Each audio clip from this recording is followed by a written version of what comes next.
Robert Baratheon's victory at the Trident was a turning point in the war for the Iron Throne. While it was clear the gods were smiling on the rebel forces, Aerys Targaryen still held the Red Keep at King's Landing. As Robert was wounded and unable to ride, it was up to Eddard Stark to make for the capital and force the Mad King to give up the throne. Lord Stark reached the city gates to find that Tywin Lannister, Lord of Casterly Rock, had already sacked the city in Robert's name. House Lannister had remained neutral up to this point, ignoring requests for help from both the Crown and the rebels. Now that Robert's eventual victory was assured, it seemed Lord Tywin had finally chosen a side.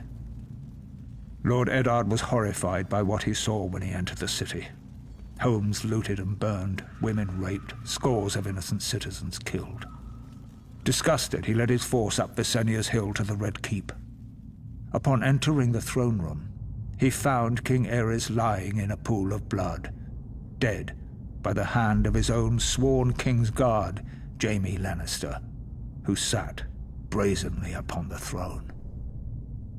Demanding to know the whereabouts of Queen Rhaela, Lord Eddard was informed the Queen and her son Viserys had been spirited away to Dragonstone before the Lannisters arrived, but other members of the royal family were not as fortunate. Elia Martell of Dorne, who was the wife of Prince Rhaegar, had been raped and murdered by Ser Cregor Clegane on Lord Tywin's orders. Ser Cregor and his men had also butchered Rhaegar's young children. When Robert was well enough to reach the capital, Lord Eddard demanded the Lannisters answer for their heinous crimes. Robert refused, and sent him south to relieve the Baratheon stronghold of Storm's End, which was still under siege by forces loyal to the Crown. Whatever words passed between the two old friends are known only to them, but Lord Eddard is said to have left King's Landing in anger. Later, when Robert was crowned, he appointed Jon Arryn as Hand of the King.